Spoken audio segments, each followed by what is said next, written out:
Bismillahirrahmanirrahim. Assalamualaikum warahmatullahi wabarakatuh. Waalaikumsalam. Alhamdulillahilladzi hadana li hadza wa ma kunna linahtadiya laula an hadana Allah. Asyhadu an la ilaha illallah wahdahu la syarikalah wa asyhadu anna Muhammadan abduhu wa rasuluh. Allahumma shalli ala Muhammad wa ala ali Muhammad. Qala Allah ta'ala fi kitabihil karim. A'udzu billahi minasy syaithanir rajim. Bismillahirrahmanirrahim. Ya ayyuhalladzina amanu udkhulu fis silmi kaffah wa la tattabi'u khutuwatis syaitan innahu lakum aduwwun mubin. Wa qala nabiyyu Rasulullah sallallahu alaihi wasallam khairukum man ta'allamal Qur'an wa 'allamah. Sadaqallahul azim wa sadaqa rasuluhun nabiyul karim wa nahnu 'ala dzalika minasyahidin wa syakirin amma ba'd. Bapak, Ibu, saudara-saudariku yang saya hormati, alhamdulillah, puji syukur kehadirat Allah SWT atas limpahan nikmatnya kita bisa berkumpul di majelis ini. Nikmat iman, nikmat Islam, nikmat sempat, dan nikmat sehat. Alhamdulillah. Mudah-mudahan dengan nikmat itu kita semakin mampu meningkatkan kualitas iman dan takwa kita. Karena iman dan takwa itu harus diproses oleh diri kita. Ketika kita lahir, kita tidak mengetahui apapun. Wallahu akhrajakum min butuni ummahatikum la ta'lamuna syai'a. Kita lahir dalam keadaan tidak mengetahui apapun. Wa ja'ala sam'a wal absara wal afidah la'allakum tashkurun. Tetapi Allah memberikan modal yang semuanya sama berupa pendengaran, penglihatan dan hati. Yang dengan modal itu menjadikan setiap manusia berbeda-beda tingkat imannya, tingkat pengetahuannya, bahkan tingkat takwanya. Padahal modalnya sama. Tapi dalam perjalanan hidupnya ada orang yang beriman terus meningkat imannya, biasdadu imana ma'a imanihim, terus meningkat imannya setelah iman yang sebelumnya, yaitu imanul fitrah. Tapi ada yang justru dalam perjalanannya imannya imanul fitrah, iman yang dibawa sejak lahir habis atau tertutup atau terhalangi oleh kejelekan-kejelekan yang ada dalam dirinya. Nah, ini tidak terlepas dari tadi peranan pendengaran, penglihatan dan hati. Untuk apa kita pergunakan? Ketika kita gunakan untuk meningkatkan iman dan takwa kita, maka upaya itu insya Allah akan mampu menguatkan keimanan dan ketakwaan kita. Sehingga kewajiban daripada kita manusia, khususnya umat Islam, itu diwajibkan mencari ilmu, yaitu menggunakan sarana telinga, hati, pendengaran, penglihatan dan hati untuk memperoleh ketakwaan yang sempurna. Kewajiban kita memasukkan informasi-informasi, memasukkan tadi pendengaran untuk mendengarkan informasi, mata untuk melihat ayat-ayat Allah. Tujuannya untuk memasukkan energi positif, ilmu, berupa ilmu, sehingga di dalam jiwa kita nanti masuk input, ada pemasukannya sesuatu yang baik. Ketika yang kita masukkan ke dalam diri kita sesuatu yang baik, insya Allah akan menjadi cahaya di dalam diri kita sehingga menerangi seluruh jiwa kita. Kita berbuat segala sesuatu kalau jiwa kita terterangi, insya Allah kita bisa membedakan. Kalau terang, kita hidup di dunia terang itu, kalau di ayatnya bisa membedakan antara benang hitam dan benang putih. Artinya kalau kita terang hidup kita, itu kita bisa melihat kebenaran dan kebatilan. Mana yang benar, mana yang salah, mana yang baik, mana yang buruk, itu kita bisa melihat. Nah, itu yang kita doakan ya. Kalau kita berdoa, innal wa qul ja'al haqqu wa zahaqul batil. Innal batila kana zahuqa. Ya Allah, tunjukkan kepadaku bahwa yang benar itu adalah benar, yang batil itu batil. Allahumma arinal haqqo haqqo warzuqna ittiba'ah. Maka beri kemampuan kepada kami untuk menjalankannya. Wa qul ja'al haqqo wa zahaqul batil. Innal batila kana zahuqa. Kalau aku aku telah datang kebenaran, ya, maka kebatilan akan sirna. Kalau Allahumma arinal haqqo haqqo, ya Allah tunjukkan kepada kami kebenaran dan kuatkan kami untuk menjalankan kebenaran tadi, dan tunjukkan kepada kami bahwa yang batil itu adalah batil, dan beri kami kemampuan untuk meninggalkannya. Nah, itu semua kita mulai dengan kita memahami ilmu yang diturunkan oleh Allah, yaitu ilmu agama, untuk mampu membedakan kebenaran dan kebatilan tadi. Inilah tujuan kita pagi-pagi sekali ya, kita sudah belajar, sudah berkumpul di tempat ini. Mudah-mudahan dengan kita senantiasa belajar membaca ayat-ayat Allah, mudah-mudahan kita senantiasa dibimbing oleh Allah untuk mendapatkan petunjuknya. Allahumma amin. Jadi tujuan kita belajar di sini tidak lain, kita ingin mendapatkan petunjuk atau hidayah. Jadi petunjuk atau hidayah itu sangat berharga sekali. Di dalam sebuah kehidupan ya, petunjuk oleh Allah itu diartikan dengan cahaya. Ketika hidup kita tidak memiliki cahaya, maka akan sangat susah. Ada yang namanya mati lampu aja sudah kelabakan ya. Apalagi yang punya anak kecil kayak gini, loh kalau mati lampu udah rewel semua. Kalau di sini masih mending, mati lampu cuma gelap. Kalau di Bekasi kita udah mati lampu, gelap, panas, di kamar panas, di luar nyamuk gitu. Kalau di sini mending ya nggak ada mendingnya lah, gelap. Nah, itu cahaya. Padahal sumber cahaya itu Allah ya, di surat 24 ya. Jadi 24:35 Allahu nurus samawati wal ardh.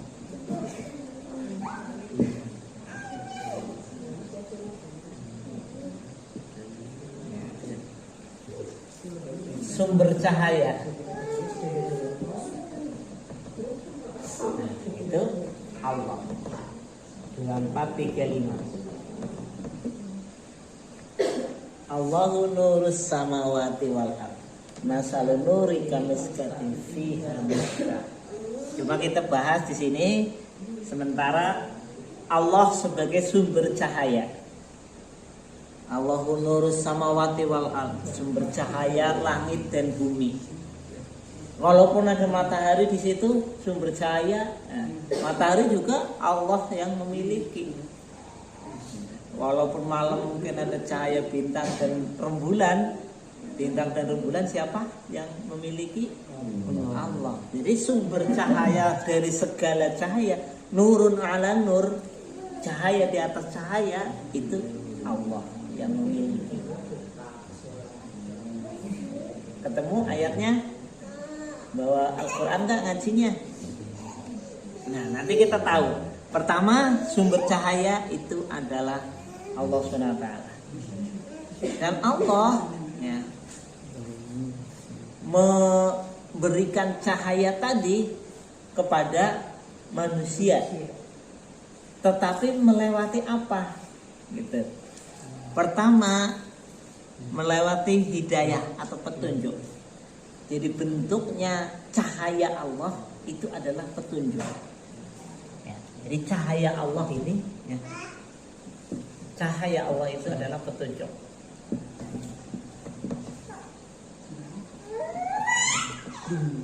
Berupa petunjuk.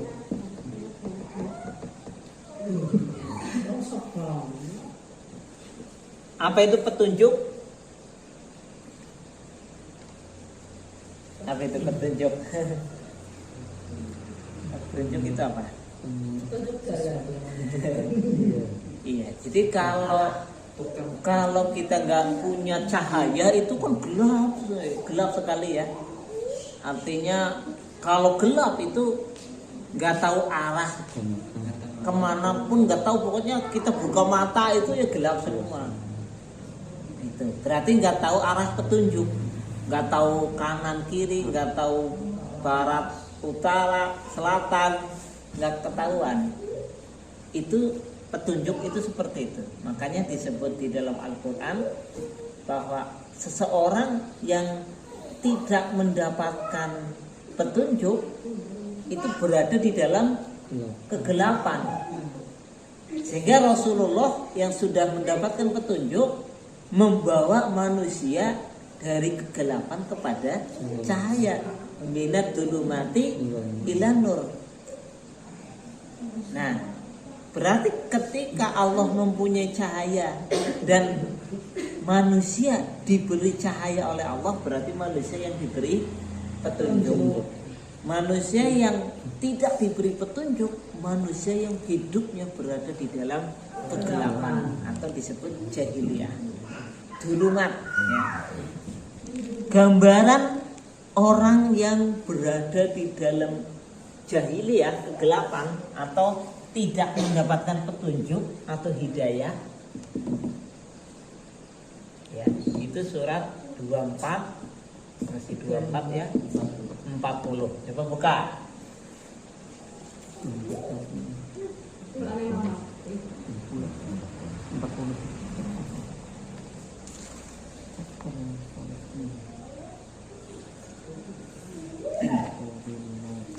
Ketemu ayatnya? Silakan baca.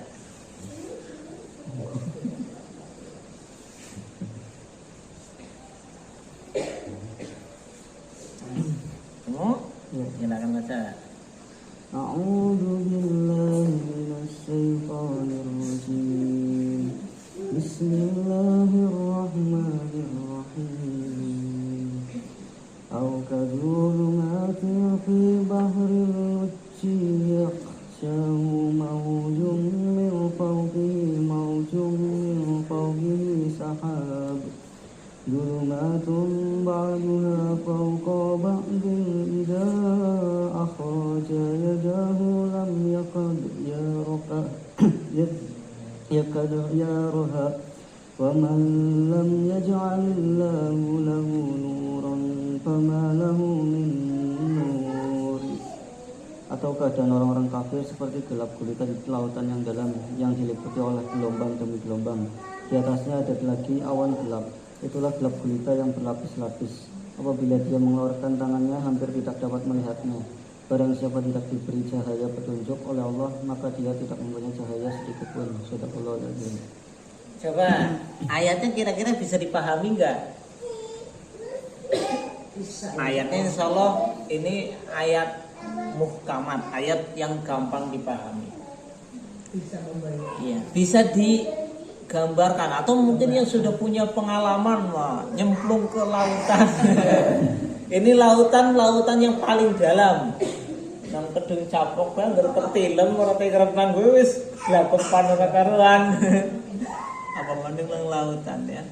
Nah, ini keadaan orang yang gelap gulita. Itu seperti di lautan yang paling dalam. Ini berdasarkan penelitian ilmiah ya. Tempat di dunia yang paling gelap itu di lautan paling dalam. Lautan paling dalam ya. Itu cahaya, kalau cahaya senter itu cuma paling berapa senti doang.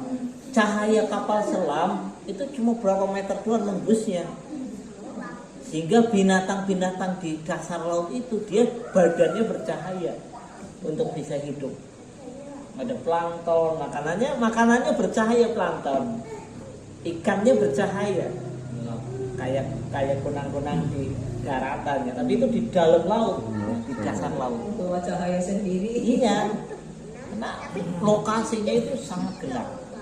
Jadi Al-Quran ini dibuktikan oleh ilmiah. Bisa tanya ahli kelautan apa namanya? Oceanografi, ilmu kelautan, bahwa tempat yang paling gelap itu di palung paling dalam, di lautan paling dalam. Sehingga digambarkan di Al-Quran ya, sudah tempatnya gelap, itu di atasnya lagi ada gelombang demi gelombang. Udah gelap tempatnya udah gelap, di atasnya lagi ada gelombang demi gelombang, di atasnya lagi ada awan gelap. Coba bisa dibayangkan gelapnya seperti apa. Udah tempatnya memang sangat gelap, atasnya gelombang lagi, atasnya lagi awan gelap lagi. Sehingga di situ itulah gelap gulita yang berlapis-lapis. Dilapisi es ya. Awannya awan gelap lagi. Sehingga kalau awan gelap itu pesawat masuk ke awan gelap itu bisa kecelakaan. Saking gelapnya ya. Apabila dia mengeluarkan tangannya saja tidak kelihatan. Ya, namanya gelap gulita ya. Barang siapa yang tidak diberi cahaya atau petunjuk, ya perhatikan. Barang siapa yang tidak diberi petunjuk atau hidayah, ya, barang siapa yang tidak diberi cahaya atau petunjuk atau hidayah oleh Allah, maka dia tidak mempunyai cahaya sedikit pun. Jadi cahaya itu petunjuk. Gambaran orang yang tidak mendapatkan petunjuk itu seperti orang jahiliyah tadi. Sehingga yang dilakukan itu dia tidak tahu benar apa salah, saking gelapnya. Sehingga dia tidak tahu harus berbuat apa untuk berbuat baik. Kadang ada orang yang pokoknya ditutup dari semua kebaikan. Ada orang yang seperti itu.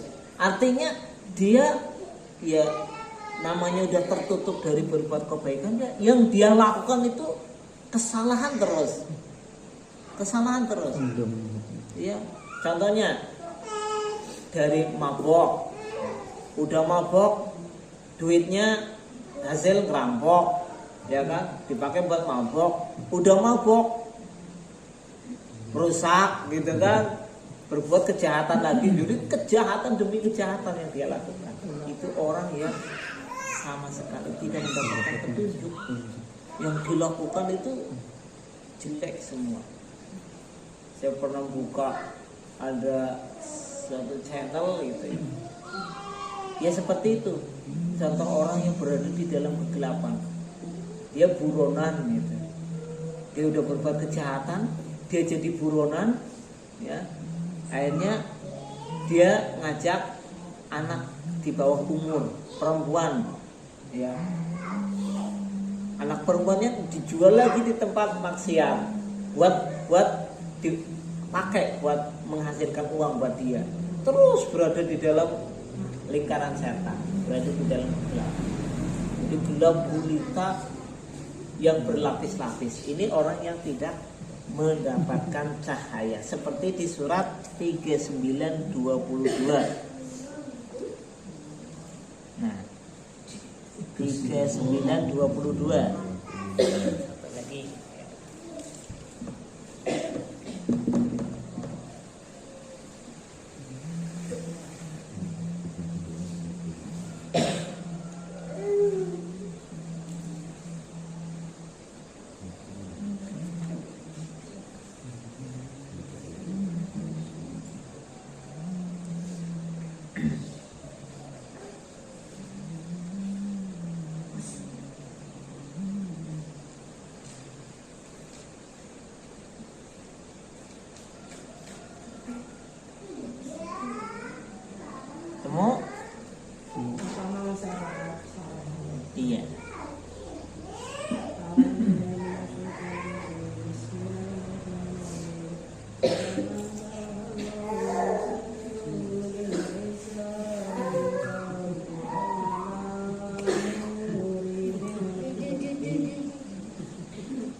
celakalah mereka yang hatinya telah membantu untuk mengingat Allah.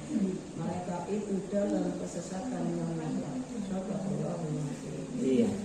Orang yang tidak mendapatkan hidayah itu orang yang hatinya sudah membatu, tidak mendapatkan cahaya kayak es, ya, membatu kan, karena belum cair ya.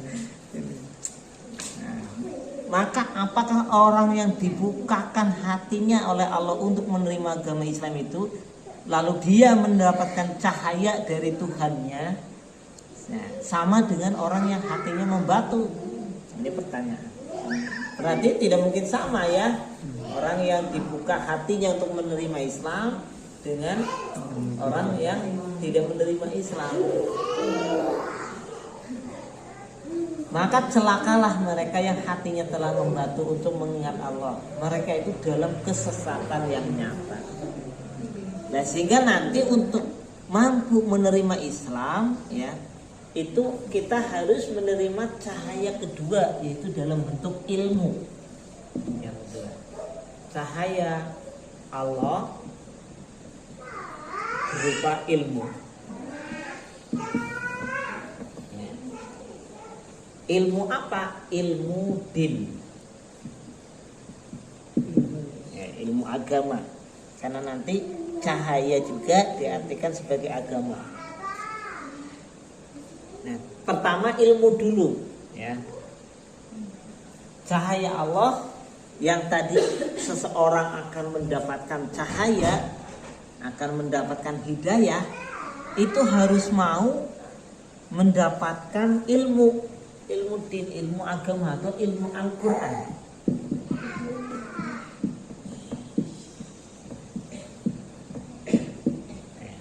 Karena Al-Quran itu sebagai petunjuk, sebagai hudan.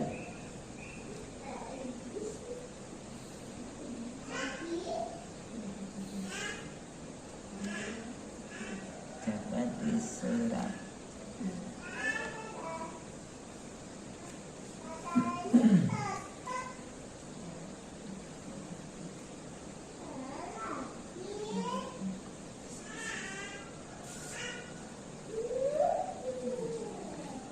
Sembilan 57 ayat 9 Al-Hadid.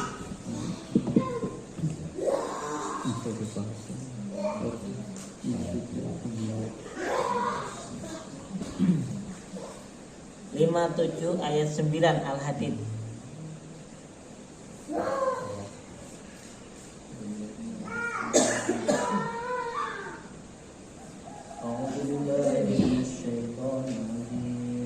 Bismillahirrahmanirrahim. Walladzi yunazzilu 'ala 'abdihi ayatin bayyinatin liyukhrijakum minadh dhulumati ilan nur.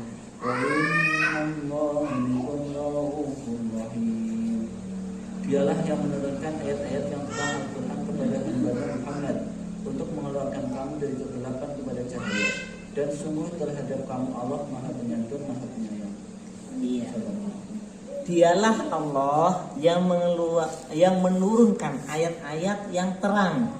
Al-Quran disebut ayat-ayat yang terang bercahaya kepada hambanya Muhammad untuk mengeluarkan kamu dari kegelapan kepada cahaya itu. Dan sungguh terhadap kamu Allah Maha Penyantun lagi Maha Penyayang. Fungsinya Al-Quran nanti, ya, itu sebagai cahaya bagi manusia, mengeluarkan manusia dari kegelapan kepada cahaya. Ketika manusia itu mau mendapatkan petunjuk dari Al-Quran, ya, sehingga Al-Quran akan menjadi cahaya buat dirinya. Ya, Al-Quran kalau dipelajari nanti menjadi sebuah ilmu yang akan membimbing manusia dari kegelapan kepada cahaya.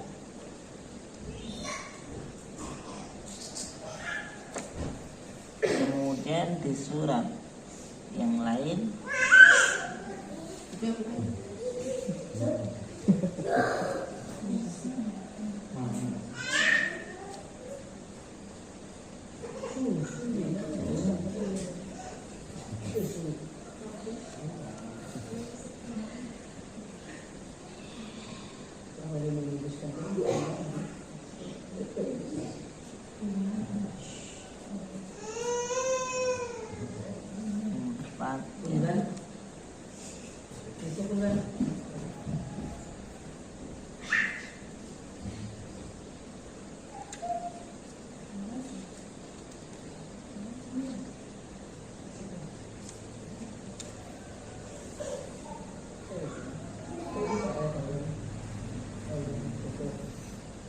474 yang pendek-pendek aja ayatnya. Banyak ayatnya cuma kepanjangan.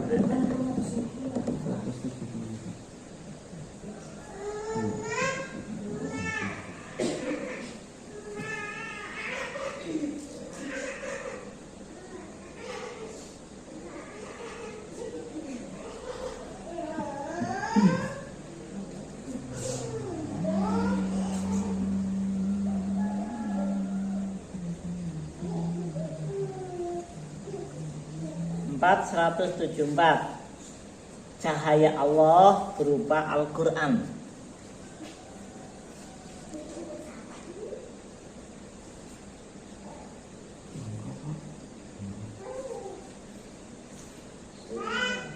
Mas Eko silakan.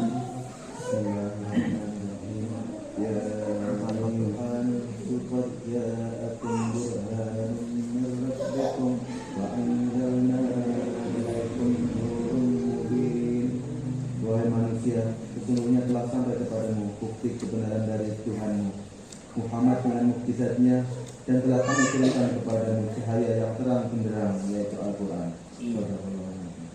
Jadi mukjizat diantaranya mukjizat Al-Quran ya. Allah sudah menurunkan mukjizat kepada Nabi Muhammad yang bisa mengeluarkan manusia dari kegelapan kepada cahaya yang terang benderang, yaitu dengan Al-Quran tadi. Sehingga kalau hari ini kita tidak mau mempelajari Al-Quran, berarti hari ini kita berada di dalam kegelapan, di dalam tadi kesesatan yang nyata, di dalam kegelapan. Jadi manusia ini kan Al-Quran itu berlaku dari zaman Nabi Muhammad sampai sekarang, sampai yang akan datang. Ada yang memahami bahwa dulu pas di zaman Nabi manusia dalam kegelapan jahiliyah, sehingga mereka berpikir di zaman Nabi saja jahiliyah. Hari ini kan udah Islam sudah menyebar kemana-mana, sudah gak jahiliyah lagi. Iya, kayak gitu. Ya ternyata siapapun, ya jahiliyah bisa berarti kaum, ya bangsa, kaum yang jahiliyah bisa berupa diri kita, per pribadi-pribadi. Ukurannya apa? Ini ukurannya 1, 2 dulu ya. Dia tidak mendapatkan petunjuk, tidak mau Al-Quran, berarti dia berada di dalam kegelapan, atau seseorang tadi berada di dalam jahiliyah. Nah sehingga meningkat lagi cahayanya kalau dia sudah mau menerima hidayah, sudah mau menerima hidayah atau petunjuk dari Allah, dia sudah mau mengikuti Al-Quran, sudah mau mempelajari Al-Quran, gitu kan? Nanti meningkat lagi, cahaya itu menjadi iman. Cahaya menjadi iman. Nah ini terus meningkat terus ya. Surat 2 257. 257.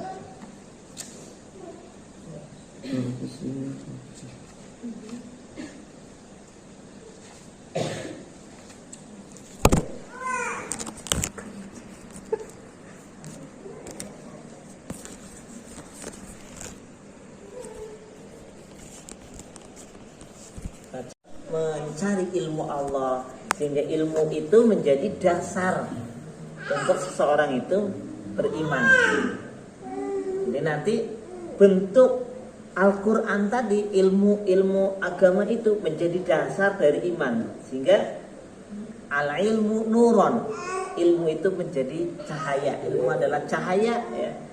Sehingga cahaya tadi, ilmu tadi menjadi dasar dari sebuah keimanan.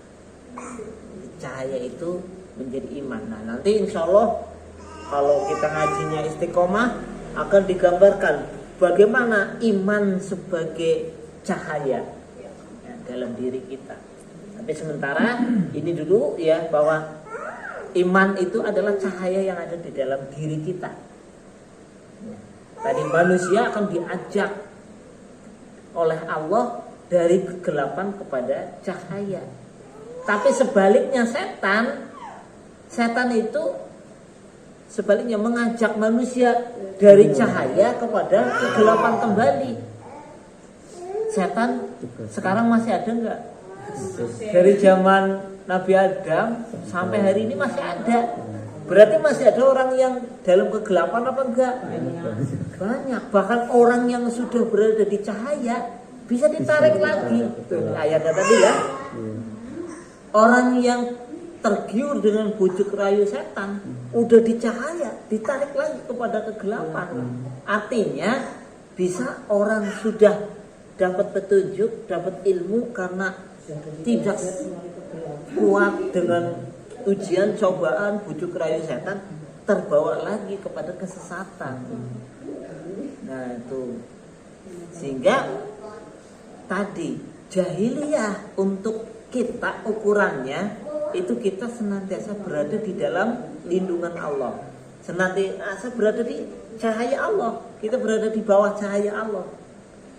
Kalau ngikutin setan aja, khutuwati setan, mengikuti langkah-langkah setan, itu akan terbawa kepada kegelapan yang sangat gelap. Kembali kepada kegelapan. Ini pentingnya kita istiqomah ngaji terus agar tidak tergiur dengan bujuk rayu setan, dengan mengikuti langkah setan. Jadi selangkah itu kalau setan